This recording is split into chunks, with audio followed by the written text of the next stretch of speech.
우리 제 3장 3주차 예배에 대해서 우리 한번 해보겠는데요. 우리 가기 전에 1주차 때 우리가 뭐 했었죠?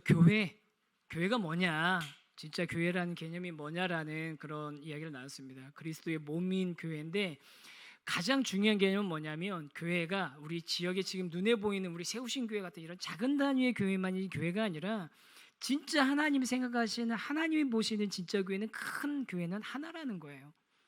하나님 태초에 지으신 그 시간부터 최종적으로 주님 다시 오시는 그 순간까지 진정한 하나님의 택한 백성의 총수는 딱 하나이고, 그 총수는 정해져 있다라는 거.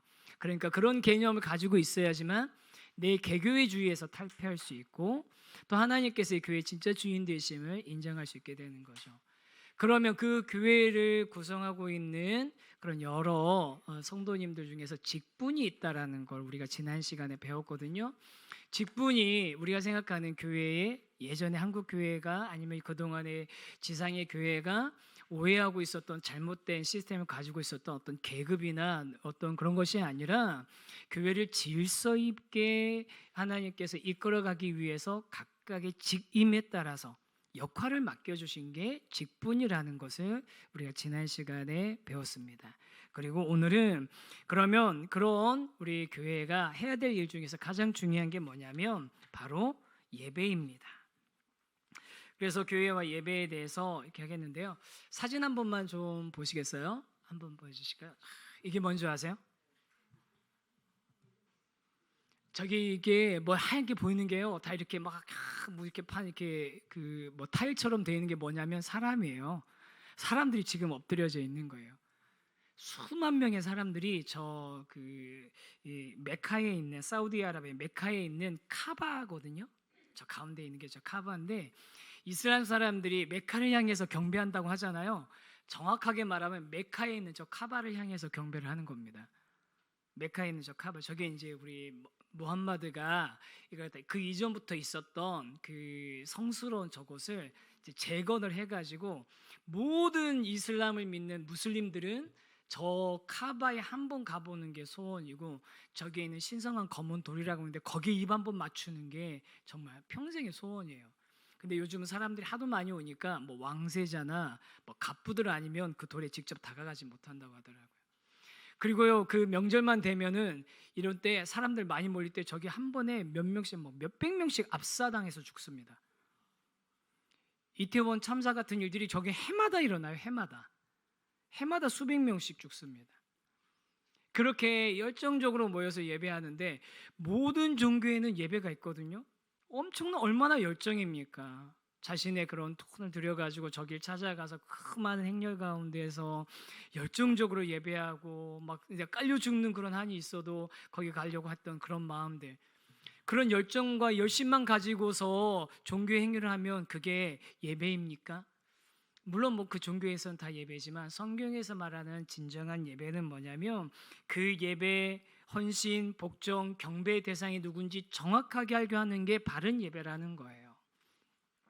여러분, 우리가 교회에서 모여서 하나님의 임재하심을 갈망하는 예배 공동체라고 얘기하지만, 그 임재하심을 갈망하는 예배 공동체로서 우리 예배를 드리는데 누굴 향해 예배를 드리고 있는 것이고, 이 예배의 주인이 누구인지를 정확하게 파악하지 못하면, 그러면 다른 종교들이 하는 그런 종교의 예배와 다를 바가 없거나, 아니면 예배가 아니라 공연이나 행사가 될 수가 있습니다. 그래서 우리가 오늘 예배에 대해서 우리 한번 쭉 봤으면 좋겠는데요. 작은 1번, 성경과 예배, 역사의 예배는, 우리가 성경 안에서 쭉 이제 이 구속사라고 하잖아요. 구속사를 뭐라고 얘기하냐면 창조, 타락, 구속, 그리고 회복까지, 이게 하나님이 이렇게 만드신 이 세계에 대한 이해예요. 창조하셨고 그것이 타락했고, 네, 그것을 예수 그리스도가 회복하셨고, 구속하셨고, 죄송합니다. 예수 그리스도께서 구속하셨고 최종적으로 이것이 회복될 것이다라는 큰 흐름을 가지고서 이렇게 세상을 바라보는 것, 그게 또 성경 안에 들어있는 큰 흐름이고요.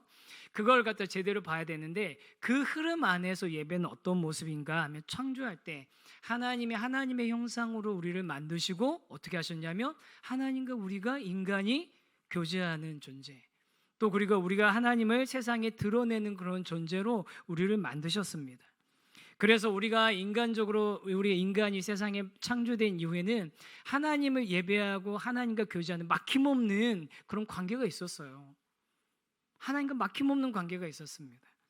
그런데 그게 어떻게 깨집니까? 타락으로 인해서 깨지게 되죠.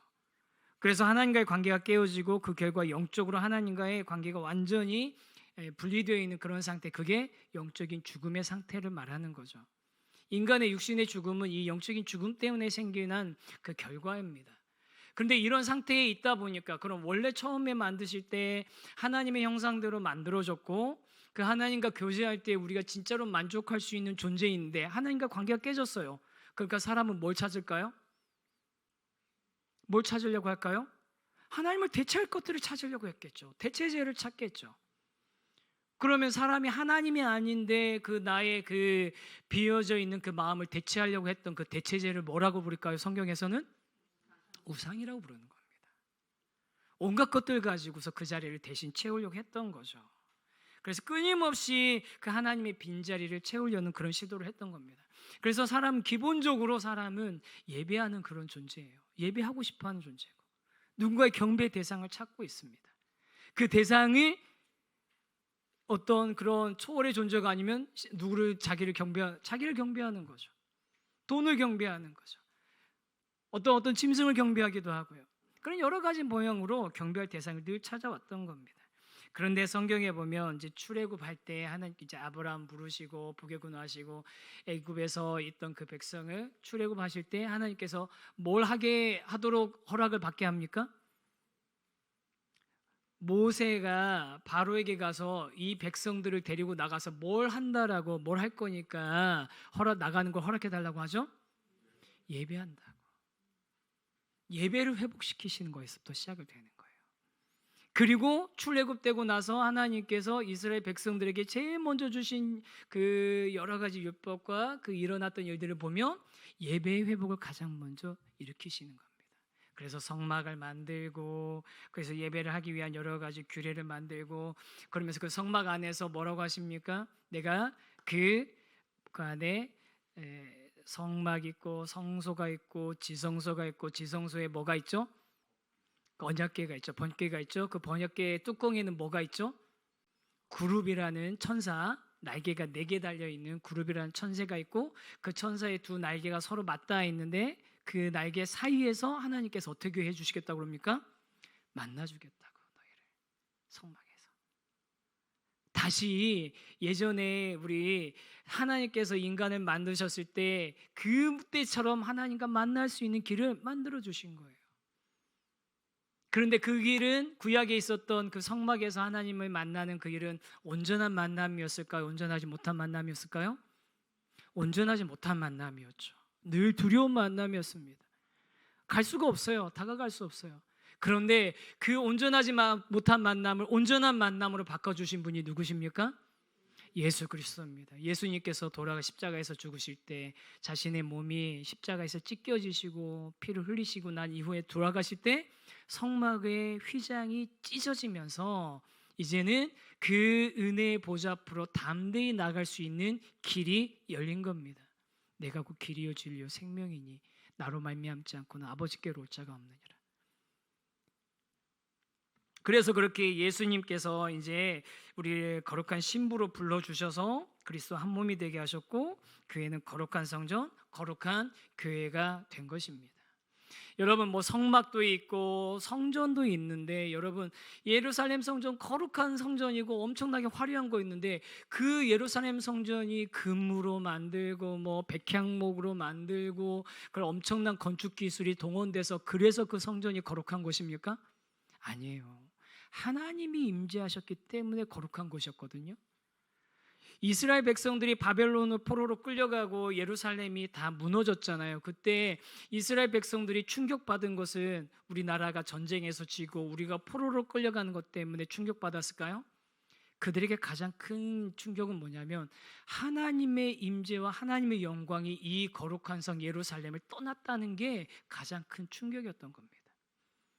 그런데 그렇게 하나님의 임재하심과 영광이 그 장소에 머물러 있는 줄 알았는데 이제 예수님께서는 늘 우리가 하나님과의 우리가 장소에 상관없이 만날 수 있는 그런 길을 열어주셨고, 그리고 최종적으로 우리 예언 계시록에서 우리가 주님과 만나서 영원한 기쁨을 누리는 그 자리를 뭐에 비유하죠? 어린 양의 혼인잔치에 비유하죠. 그 혼인잔치가 주님께서 우리 이 교회를 향해서 완성되기를 바랬던 그런 모습이 바로 어린 양의 혼인잔치의 모습인 겁니다. 제가 이제 성경에 나와 있는 이야기들을 쭉 그냥 이렇게 풀어서 설명을 드렸는데요. 3페이지에 보면 그렇기 때문에 이 성경 안에 나와 있는 우리 예배하고 주님을 만나고 하는 이런 장소와 아니면 그런 공간, 또 그런 일들, 또 의미 같은 것들을 생각해 본다면 건물을 예배당이라고 부르고 간대상을 지성소라고 생각하는 그런 개념은 옳지 않습니다. 여러분, 아직도 우리 안에 그런 게 좀 남아 있어요. 그렇죠? 자꾸만 남아 있어. 계속 강조하는데 교회는 건물이 아니고, 그렇죠? 예배당은 성전이 아닌데 자꾸 성전이 없다라고 생각하고, 세우신 교회는 성전이 없어가지고 이렇게 생각하시는 분들 아직도 있으실 거예요. 세우신 교회는 성전이 없습니까? 어디가 성전입니까? 우리 먼저는 하나님께서, 성령님께서 임재하고 계신 우리 자신이 거룩한 성전이고, 그리고 성전된 우리들이 서로 연결되어져서 함께 공동체로 지어져 가고 있는 이 모임 자체가 성전인 거죠. 근데 자꾸 건물을 우리가 성전이라고 생각하는 그런 아주 오래된 생각에서 우리는 좀 벗어나야 되고요.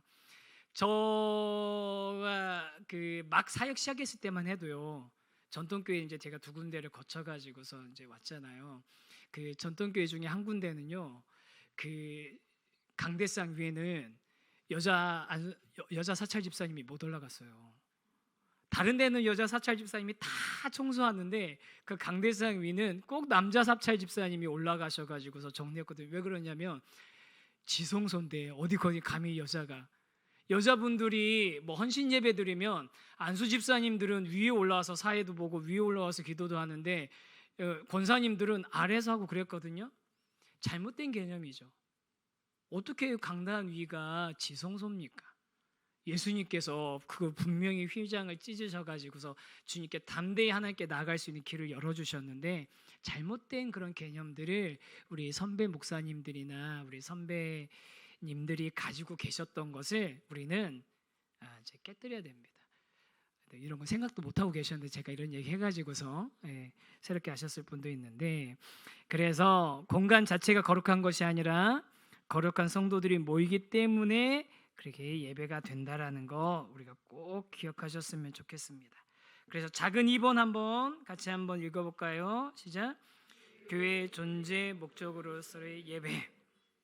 자, 교회가 해야 될 여러 사역들이 있죠. 또 교회에 맡겨주신 사명들이 있잖아요. 우리 지난주에 선교적 교회 주일, 우리 교회 본질은 선교입니다, 선교적인 겁니다 라고 얘기했는데, 여러분, 선교가 오래 남을까요? 예배가 오래 남을까요?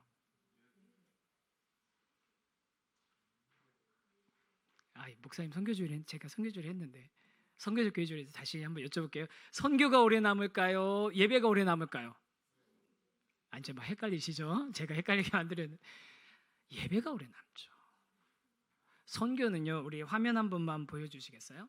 존 파이버 목사님이 이런 이야기를 했어요. 한번 같이 한번 읽어보겠습니다. 시작.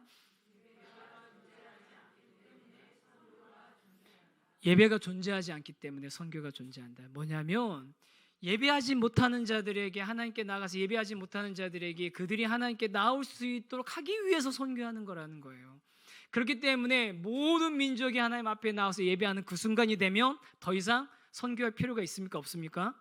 없죠. 그런데 그렇게 하나님 앞에 모여서 하는 어린 양의 혼인 잔치는 이제 영원토록 주님을 찬양하고 즐거워하는 영원한 참 예배가 하늘의 예배가 펼쳐지는 거죠. 그래서 교회에서 선교나 전도나 양육, 훈련, 그런 모든 것들의 최고의 목적은 그럼 뭐라고 할 수 있냐면 예배하는 것이죠. 온전하게 하나님을 예배하는 그 자리에 이르도록 그렇게 사람들을, 하나님 택한 백성들을 우리가 초청하는 것이고, 예배가 없는 곳을 향해 가서 그들이 예배할 수 있도록 우리가 나아가서 함께 예배하는 것이고, 그렇게 되는 겁니다. 우리가 잘 아는 웨스트민스터 소요리 문답 같은 것, 우리 제1문이 뭐냐면 인간의 제일 된 목적이 무엇입니까? 혹시 기억하고 계십니까? 그래도 우리 성도님들 굉장히 수준이 있으세요. 이런 거 가르쳐 드린 적도 없는데 어떻게 그게 나오세요? 인간의 제일 된 목적은 무엇입니까? 하나님을 영화롭게 하고 영원토록 그를 즐거워하는 것입니다.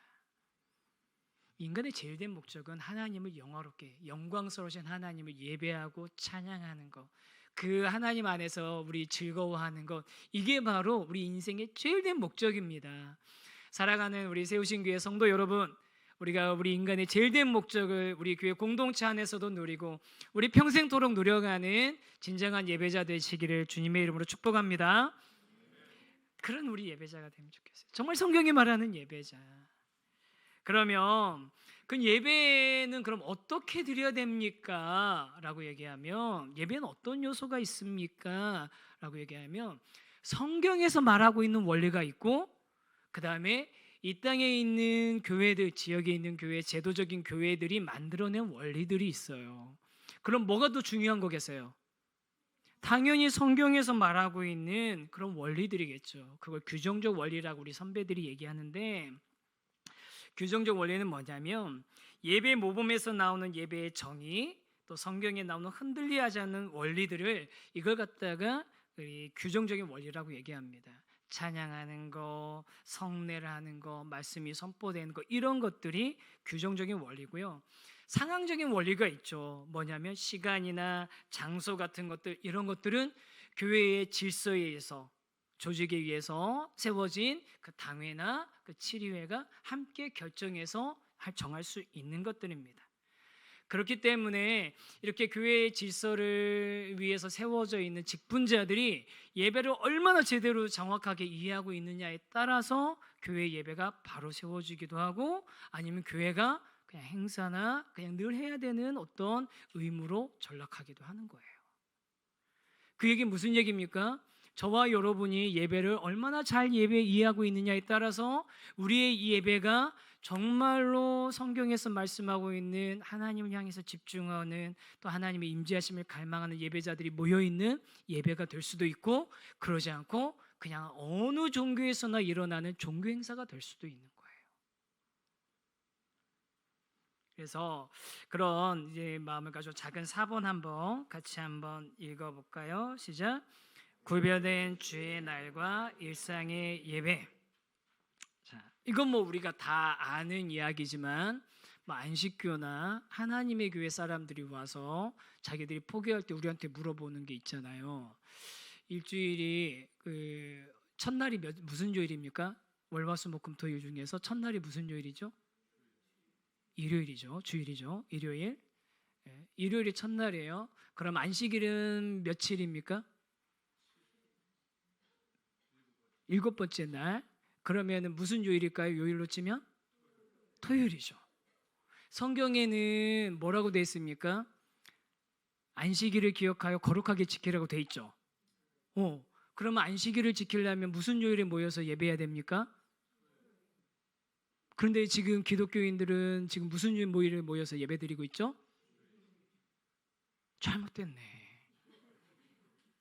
제대로 믿지도 않고 있으면 잘못된 거 아니냐. 우리는 지금 토요일에 모여서 예배드리고 있다. 성경 말씀대로. 성경에 1.1핵이라도 없어지면 된다고 했습니까? 안 된다고 했습니까? 안 된다고 돼 있지. 컵바 그러면 안 되지. 일요일날 지키면 안 되지. 자, 토요일날 우리 교회로 오세요. 뭐라고 하실 거예요? 네? 안 가? 그냥 거두절미하고 안 가. 뭐라고 하실 거예요? 왜 성경에서 안식일 그러면은 토요일 날 지키라고 돼 있는데 왜 너네들은 일요일 날 하냐? 그 주의 첫날인데. 예수님이 부활하신 날, 부활의 첫 열매가 되신 날, 예수님이 부활의 첫 열매가 되신 날이 아치시고 첫날입니다. 그리고 안식일의 주인은 누구십니까? 예수님이세요. 안식일의 주인은 예수님입니다. 안식일이 토요일이냐 일요일이냐가 중요한 겁니까? 안식일의 그 원리와 정신을 지키는 게 더 중요한 겁니까? 안식일의 원리와 정신을 지키는 게 더 중요한 거죠. 그 요일을 가지고 따지면서 옳다 그르다 얘기하는 것은 그 예수님께서 원하시는 그 안식일을 하나님께서 원하시는 안식일을 기억해서 거룩하게 지키라는 그 의미를 왜곡하는 거예요. 바리새인들이 그랬잖아요. 몇 걸음은 가도 되고 그 넘어가서는 안 되고, 그러면서 자기들이 어떻게 하는 줄 아세요? 물건을 찾아오는 거는 괜찮아요. 그러니까 물건을 이렇게 가져오고 또 뭘 어떻게 하고 해가지고 자기들은 머리를 엄청 써가지고 하고 싶은 거 다 하고 다른 사람들은 못하게 만들고. 그렇게 우리가 안식일이 주님의 부활하신 날을 기념하는 주일로 바뀌었고, 그 주일에 우리는 모여서 공적인 예배를 드리게 됩니다.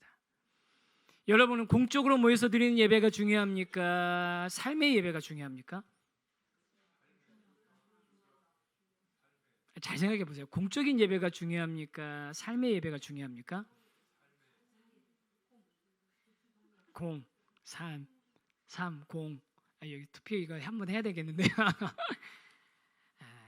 공적인 예배와 삶의 예배 모두 다 중요합니다. 이 얘기는 무슨 얘기냐면요, 삶의 예배를 강조하면서 공적인 예배를 무시하는 분들이 있어요. 꼭 가서 예배 드려야지만, 현장에 가서 예배 드려야지만 예배 드리는 건가? 내가 삶에서 그리스도인답게 잘 살아가고 있으니까 이러면 되지. 예배는 꼬박꼬박 드리면서 세상에서 일주일 6일간은 마음대로 살면은 그게 무슨 예배자야? 그 말도 맞는 얘기죠. 그런데 그렇게 얘기하면서 주일에 와서 주님께서 기억해서 지키라고 했던 그날을 내 마음대로 사용하면 그게 올바른 태도일까요? 그렇지 않죠. 반대로 주일 예배는 정말 꼬박꼬박 봉사도 하고 예배도 잘 드리고 하고 있는데 딱 거기까지 현관 나가면서 교회 명찰은 떼어놓고 가서 마음대로 살고 돌아올 때 현관에서 다시 찾아가지고 명찰 붙이는, 교회 명찰 붙이는 그런 삶을 살면 그 하나님이 기뻐하시는 예배자의 삶일까요? 그렇지 않습니다. 둘 다 중요합니다. 왜냐하면 공적인 예배만 너무 강조하는 분들도 있고, 그 다음에 삶의 예배만 너무 강조하는 분들도 있기 때문이거든요. 둘 다 중요합니다. 왜 둘 다 중요하냐면 공예배를 얼마나 잘 드렸는가가 삶의 예배의 수준을 결정한다라고 합니다. 이 책에 나와 있거든요. 다시 한번 들어보세요. 공예배를 얼마나 잘 드렸는가가 삶의 예배의 수준을 결정합니다.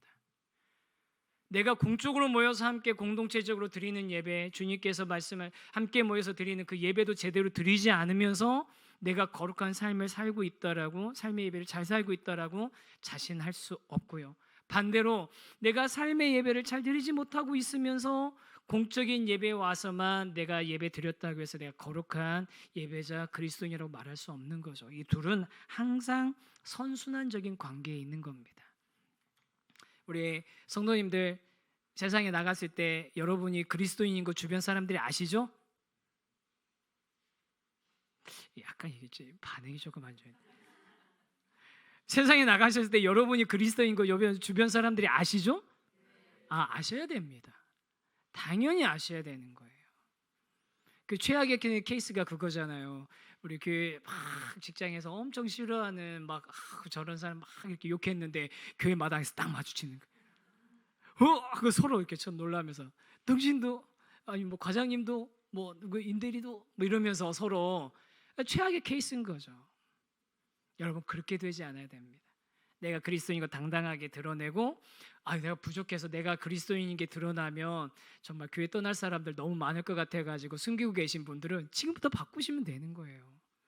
바꾸셔야죠. 언제까지 그러고 사실 거예요? 커밍아웃 하십시오.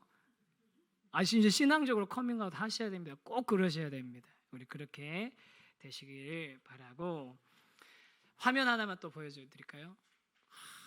저기 뒤에가 이제 미국에서 굉장히 유명한 집회고, 저도 이제 그 앨범을 자주 듣는데, 저게 패션이라는 집회인데 2022년도 집회 현황의 모습이에요. 저 자리에 6만 5천 명이 모여서 예배를 드렸고 뭐 어마어마한 기독교 뮤지션들이 모여가지고서 막 이제 뭐 화려한 음악, 영상 그리고 어떤 때는 막 그냥 해 바뀌는 날 이렇게 모여가지고 막 79, 876 하면서 그냥 막 불꽃놀이 팍 하고 막 해서 뭐 엄청 났거든요. 막 사람들이 열광을 하는데 너무너무 정말 가슴 뜨거워지고 또 찬양으로 막 사람들이 막 헌신하게 만드는 기뻐하게 만드는 그런 집회인데 그런데 100년 전에 A.W. 토저라는 분이 쓴 책에 있습니다. 예배인가 쇼인가? 예배인가 쇼인가? 뭐 찬양 콘서트라고 할 수도 있어요. 괜찮아요. 그럼 찬양 콘서트일 수도 있죠. 집회일 수도 있죠. 그런데 예배인가 쇼인가?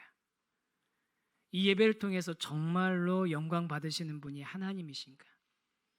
이 예배를 통해서 우리는 하나님의 말씀을 듣고 하나님과 교제하고 하나님의 뜻대로 살아가고자 하는 그런 거룩한 열망을 가지고 우리는 돌아가고 있는가? 우리가 뜨거운 건 무엇 때문에 뜨겁고 우리가 감격스러운 건 무엇 때문에 감격스러운 것인가? 생각해 봐야 된다는 거죠. 거기 A.W. 토저의 그 예배인가 쇼인가 그 첫 번째 챕터가 뭐냐면 먼저 하나님을 믿고 그 다음에 하나님을 예배하라예요. 하나님을 믿는 게 먼저이고 그 다음에 예배하라는 겁니다. 우리가 정말로 하나님을 제대로 믿으면서 예배하는 예배자가 돼야 되는 것이지 그냥 예배에 나와가지고 어떤 분위기, 음악 아니면은 설교에서 듣는 어떤 감명 깊은 어떤 그런 그런 것들을 우리가 기대하면서 가면 온전한 예배자가 될 수 없는 거죠. 당연히 뭐 우리 음악도 필요하고 영상도 필요하고 무대 장치도 필요하고 또 어떤 우리 특별한 예배를 위한 어떤 그런 노력들도 필요합니다. 당연하죠. 그걸 하지 말라는 얘기가 아닙니다. 근데 그런 모든 것들을 할 때 가장 본질이 뭔지를 잊어버리지 말라는 거죠. 뭘 위해서 그걸 하고 있는지를 잊어버리지 말라는 거죠. 예배이고 그렇다면 그 예배에 있어서 가장 핵심적인 설교 예배의 다이아몬드라고 하는 설교에 대해서 우리 한번 같이 보겠는데요. 13장 설교입니다. 참된 교회 표지가 있습니다. 말씀, 그다음에 복음의 설교, 바른 성례, 그다음에 7위가 참된 교회의 표지라고 전에 말씀을 드렸는데 이 성경 말씀이 외적인 표지, 이 교회가 건강한 교회인지 또 예배가 바른 예배인지 드러내는 그런 중요한 그런 뭐라고 할까요? 표시, 그런 표식입니다. 그래서 설교가 중요한데 제가 한 지난 연말도 좀 전쯤 그때쯤에 제가 이런 얘기 한 적이 있어요. 설교가 참 유효한지 잘 모르겠다. 제가 그런 얘기 한 적이 있거든요. 그 얘기 한 얘기는 뭐냐면 설교가 무용하다라는 얘기가 아니고요. 설교가 무용하다는 게 아니고 설교자로서 제가 진짜 설교자로서 이 설교를 하는 것이 정말로 하나님 앞에서 그 말씀에 대한 정직한 나의 반응이고 설교자들이 그렇게 설교하는 것이 그냥 기독교적인 어떤 그런 좋은 어떤 그런 연설물이나 이런 기고문이나 이런 작품 글쓰기가 그냥 낭독되어지는 게 아니라 정말로 그 하나님 안에서 바른 신앙의 고백과 그 하나님을 향한 그 말씀에 대한 정말 그 말씀대로 순종하면서 살고자 하는 자신의 삶을 비추는 그런 노력인가에 대한 그런 이제 제 자신에 대한 이제 질문이었거든요. 여러분 설교가 참 중요합니다. 그리고 이 설교를 통해서 정말 바른 복음적인 성경적인 설교가 선포되어질 때 하나님께서 그 설교 말씀을 통해서 설교를 하는 또 설교를 하는 누군가와 또 설교를 듣는 우리 성도들 회중들에게 하나님께서 역사하셔서 우리가 정말로 하나님의 말씀대로 뜻대로 살고자 하는 열망을 일으켜 주시는 것을 우리가 확신하고 그 설교를 우리 기대할 수 있는 또 준비할 수 있는 저와 여러분이 되면 좋겠습니다. 그래서 설교가 아니라 요즘은 설교가 아닌 다른 것들을 가지고 사람을 변화시키려는 그런 시도들이 많습니다. 또 감각적이고 시대적인 풍조를 따라서 설교를 대체하기도 하고 유명인들이 나와서 하는 그런 이야기들을 설교의 시간으로 대체하기도 하는데 그런 것들은 우리가 주의해야 되는 부분이죠. 그래서 작은 1번 한번 같이 한번 읽어볼까요? 시작.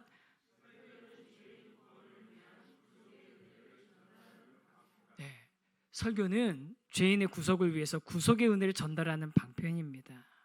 그래서 설교자가 하나님의 말씀의 대언자와 대사로서 하나님의 말씀을 전달하는 것입니다.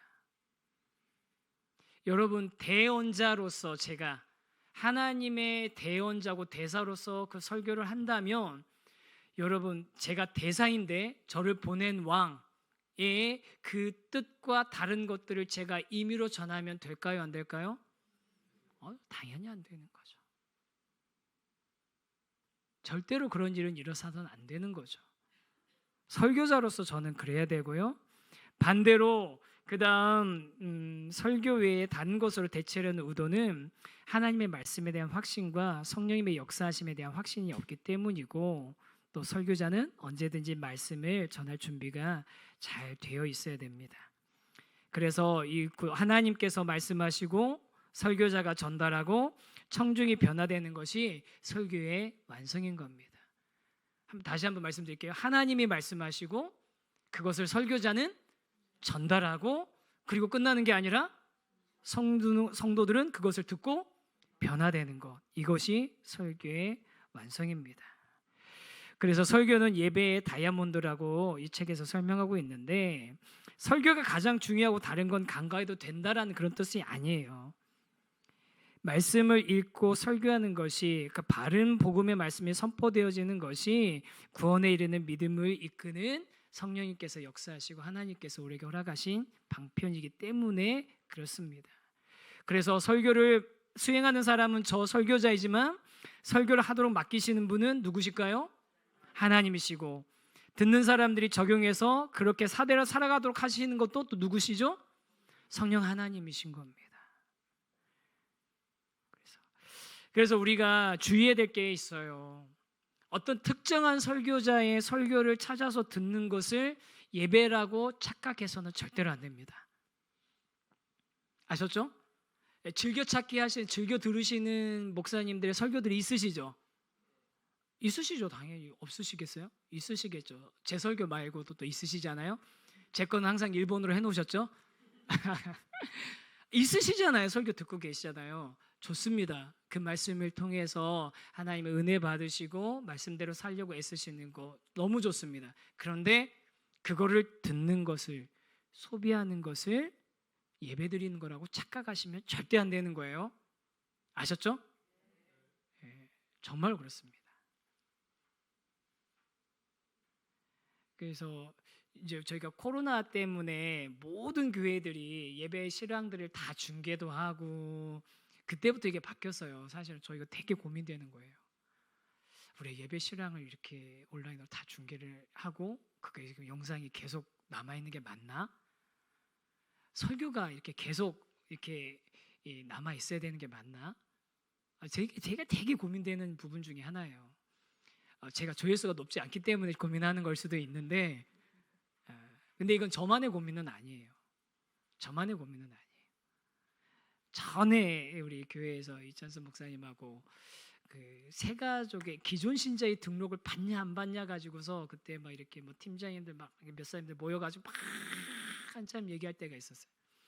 막 한참 얘기했는데 한쪽에서는 그래도 갈 데 없는 성도들 받아줘야 되는 거 아니냐 쪽이고, 한쪽에서는 그렇게 하면 안 그래도 우리 교회 이렇게 쏠림 현상이 있는데 우리 교회가 추구하는 그 분당 우리가 추구하는 방향하고 맞지 않습니다 하고 막 얘기하는데, 그때 이찬선 목사님 다 듣고 계시다가 거기서 딱 하시냐, 야 어떻게 하면 좋냐, 그냥 내가 내 설교를 인터넷에 올리지 않고 그냥 다 모이는 분들하고만 이렇게 하면 좋겠다 그러시는 거예요. 그랬더니 그 안장에서 양쪽에 나눠져 있던 목사들이 다 같이 벌떼같이, 목사님 그건 안 됩니다.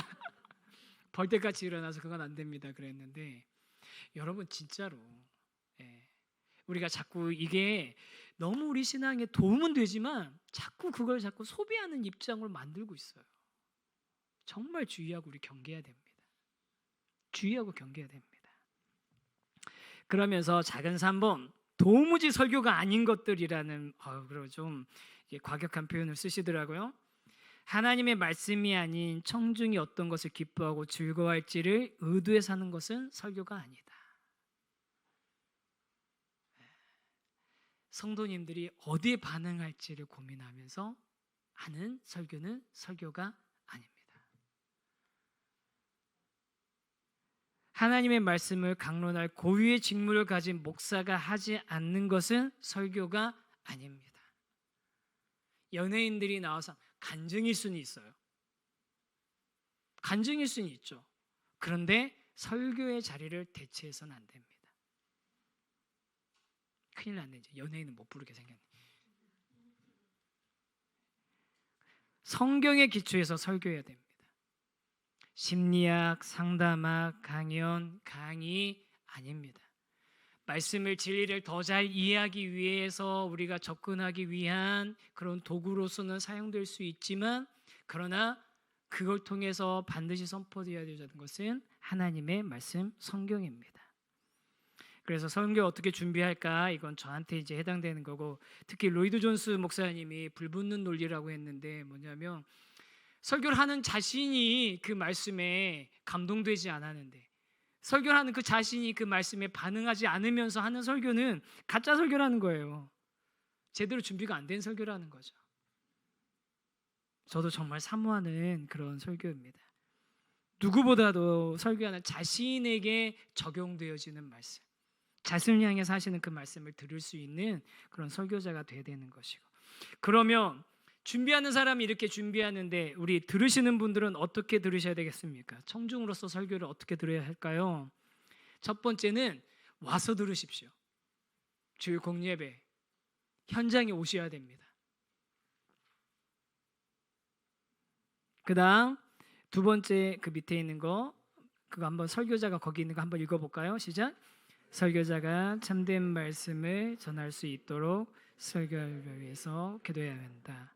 사랑해야 한다. 여러분, 설교자를 위해서 기도하시고 설교자를 사랑하셔야 돼요. 이 중에 그런 경험 해보신 분 있으실 거예요. 교회에서 목사님이 미워져가지고 그 다음부터 설교가 안 들려. 목사님한테 실망한 일이 있으면 설교가 안 들려. 목사님한테 그런 일들 경험하신 분 없으세요? 있으시죠? 네, 있을 수 있어요. 그래서 목회자는 성도님들이 그렇게 시험 들지 않도록 목양을 잘해야 되지만, 반대로 우리 성도님들도 이 하나님의 말씀, 그날 그 시간 그 자리에서 선포된 그 하나님의 말씀을, 하나님이 나에게 주시는 말씀을 잘 받기 위해서는 선포하는 목회자를 위해서, 설교자를 위해서 기도하셔야 되고 사랑하는 마음을 가지고 계셔야 됩니다. 그 다음 미리 준비해야 됩니다. 그냥 마음으로만 손 드세요. 저는 우리 교회에 있으신 걸로 제가 알고 있어요. 마음으로만 손 드세요. 주일날 설교 본문 이제 우리가 금요일이나 토요일이면 이제 홈페이지에 주보가 올라가고 이렇게 나오잖아요. 미리 읽어보고 오시는 분, 묵상하고 오시는, 마음으로만 손 드세요. 미리 읽어보고 묵상하고. 그렇게 하고 오시는 것과 그렇지 않고 오시는 것은 아마 말씀을 받아들일 때 천지차이실 거예요. 천지차이실 겁니다. 예배가 언제부터 시작될까요? 우리 예배가, 주일 예배가 언제부터 시작될까요? 집에서 나올 때부터? 평소에? 예. 그러니까 우리가, 제가 어떤 책에서 봤는데 누구 책인지 제가 기억이 안 나요. 어떤 목사님 책이었는데 그분이 그러더라고요. 주일 예배는 토요일 저녁부터 시작됩니다. 딱 그러더라고요. 그분이 토요일 저녁부터 시작된다는 건 뭐냐면, 내일 예배를 드리기 위해서 내 삶을 다 정리하고 준비하고, 뭐 입고 갈 옷도 정리해놓고 헌금도 준비하고 말씀도 미리 읽고 기도하고 하는 그 시간부터 시작이 된다는 거예요.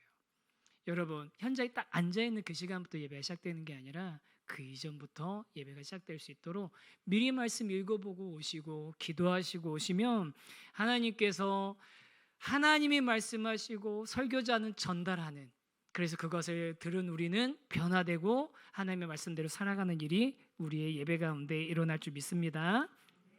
삶을 통해서 열매 맺도록 노력해내고 천국 문을 열고 닫는 그런 설교가 됩니다. 그다음 이제 그 한국교회 강단이 말씀 설교를 통해서 정말 하나님의 복음의 말씀을 설교를 통해서 하나님의 뜻과 의도를 잘 밝히는 교회가 되도록 우리 같이 기도해야 됩니다. 교회 회복 중에서 가장 큰 회복되어야 될 것 중에 하나는 뭐냐면 강단에서 바른 복음의 말씀이 선포되기를, 그것이 회복되기를 우리 같이 기도해 주셔야 돼요. 교회에서 정치적인 이야기하고 강단에서 어떤 사회적인 세상적인 이야기하시고 본인의 주장 얘기하시는 거, 그렇기 때문에 교회가 점점 교회다워지지 않는 거잖아요. 교회 회복은 바로 강단에서의 회복부터 일어나고 또 설교하는 목회자들의 거기서부터 시작된다는 걸 우리 여러분들 기억하시면 좋겠고. 자, 14장입니다. 세례와 성찬. 우리 믿음의 선배님들이, 종교 개혁자들이 이렇게 얘기했어요. 복음 설교는 들리는 말씀이고 성례는 보이는 말씀이다. 성례는 보이는 말씀이라는 거예요. 그래서 우리 가톨릭이 잘못된 성례가 있었다고 그랬잖아요. 칠성례 가지고서 세례와 성찬 외에 나머지 것들을 갖다 얘기하는데, 성경에서 말하고 있는 그 성례를 우리가 제대로 시행하는 그런 교회가 되어야 되는데요.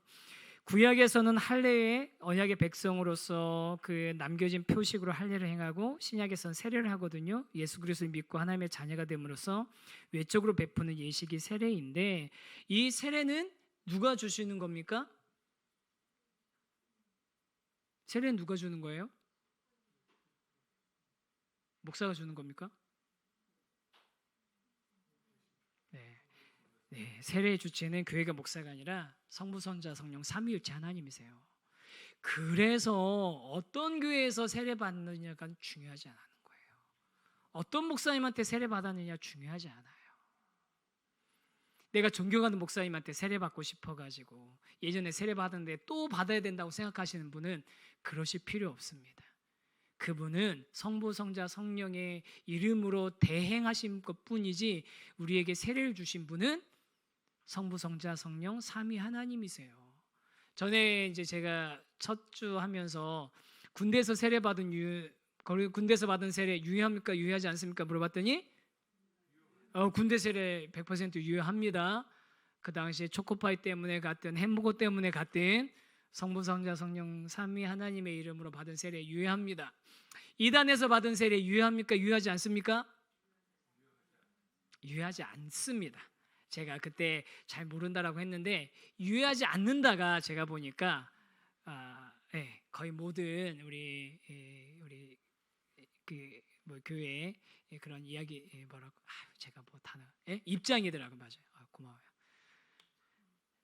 그리고 카톨릭에서 받은 영세 유효합니까? 유효하지 않습니까? 우리 교단에서는 유효하지 않습니다. 지금 우리 교단에서는 그걸 인정하지 않는데, 이건 계속 지금 논쟁이 있어요. 왜 옛날에 우리 신앙의 선배들은 다 종교 개혁자들도 다 이전에 카톨릭에서 영세 받은 거 다 인정했는데 왜 안 하냐 뭐 이렇게 얘기하는 그런 게 있습니다. 어쨌든 그런데 중요한 건 뭐냐면 세례는 누구에서 베푸는, 누가 주시는 거라고요? 성부, 성자, 성령 삼위 하나님이세요. 그래서 이 세례는 구원의 주체가 하나님을 고백하는仪式이고, 또 성령 세례 받은 사람들이, 하나님 성령으로 인치심 받은 사람들이 외적으로 받는 게 바로 세례입니다. 그런데 이 세례 자체가 어떤 구원의 효력이 있는 걸까요? 세례 받으면 천국 가고 세례 못 받으면 지옥 가나요? 그렇게 생각하시는 분 간혹 있으세요. 또 세례 받으면 하나님께서 그때부터는 하나님의 백성이니까 따로 보호해 주시고, 세례 받기 전까지는 내 백성 아니니까 보호 안 해 주시나요? 그렇지 않아요.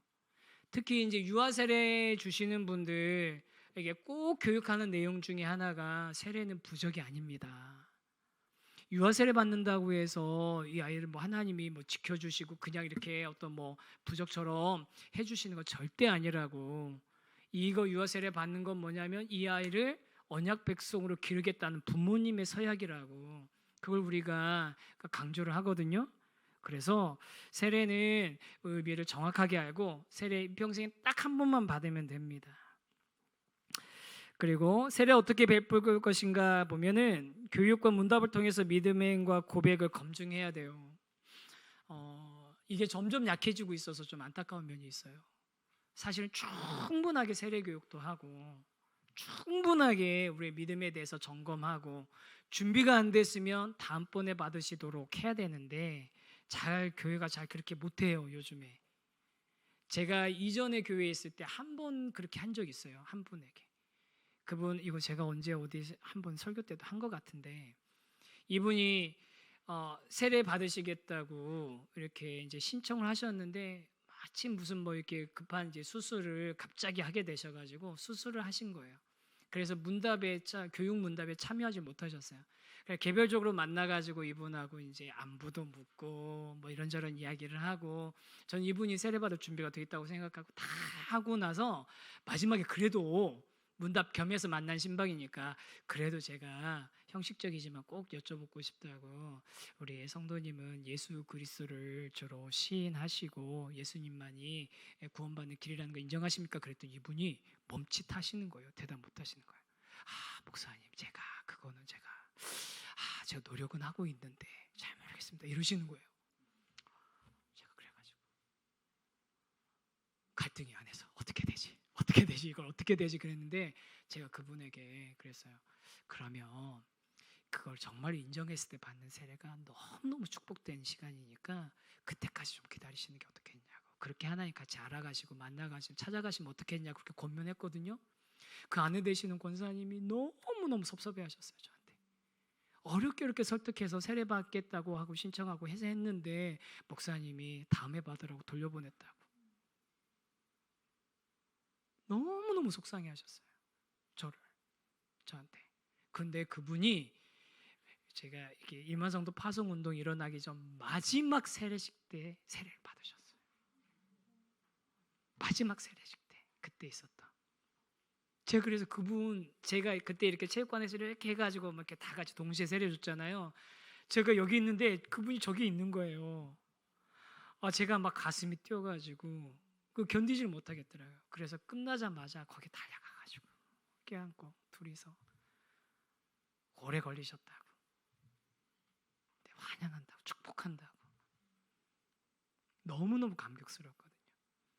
정말 그렇게 바르게 신앙을 고백하고 예수님을 인정하면서 세례받을 수 있도록, 세례의 의미를 알고 받을 수 있도록 도와드려야 되는 거죠. 그리고 그리스도께서 성찬을 친히 제정하셨고요.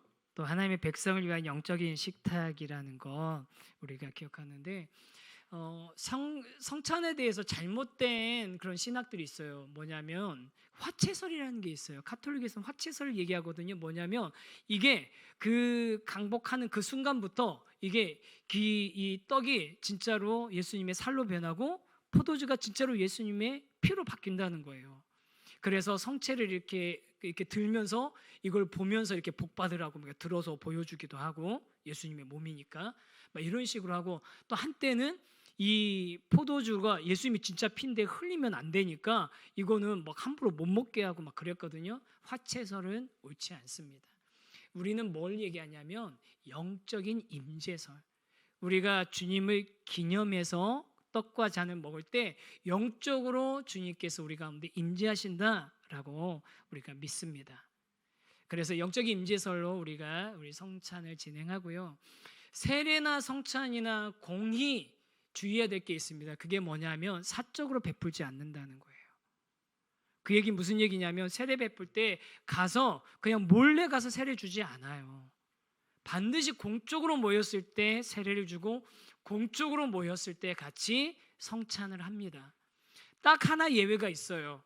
사적으로 가서 세례 드릴 때가 있어요. 언제일까요? 임종하기 전에 병상세례. 병상세례 한 적 있거든요. 여러 번 있죠. 한 번은 정말 준비하지 않고 그냥 신방을 갔는데 그 자리에서 그분이 믿으시겠다는 거예요. 그래서 어떻게 했냐면 그게 따님한테 집사님 가셔가 빨리 저기 가가지고 생수 한 병 사가지고 오시고 거기서 깨끗한 그릇 하나 뭐라도 하나 빨리 구해서 오시라고.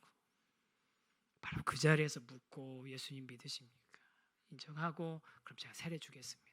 그래서 바로 그 자리에서 세례 준 적도 있거든요.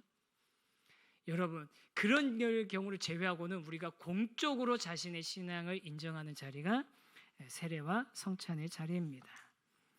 그 다음 성도의 교제는 그냥 인간적인 친밀함만을 따르는 것이 성도의 교제가 아닙니다. 그래서 성도의 교제 보면 우리 동호회나 뭐 이런 거 운동하는 거 이런 거 아니라는 거 꼭 기억하셔야 돼요. 뭐요? 지난번에 여름에 뭐 이런 거 했었잖아요. 맞아요. 그 우리 성도의 교제에 이렇게 했는데 그게 우리는 주가 아니에요. 우리는 그리스도 안에 사는 성도의 교제가, 하나님 안에 사는 성도의 교제가 주입니다. 다락방 모여가지고 아무리 친밀하게 친근하게 막 좋아도 말씀이 빠지고 말씀을 중심으로 하지 않으면 안 됩니다. 다락방은. 그래서 그렇게 하지 않고 그냥 우리 교제만 할 수 있는 날을 따로 마련해 드리는 거예요. 열린 다락방 하시라고 따로 마련해 드리잖아요. 그런 시간 충분히 가지시라고. 그래서 말씀 안에서 또 하나님 안에서 교제해야 되고, 그 교제하는 것의 본은 성부, 성자, 성령 삼위 하나님이 우리 교제의 본이 되시는 겁니다. 성부, 성자, 성령 삼위 하나님, 삼위일체시잖아요.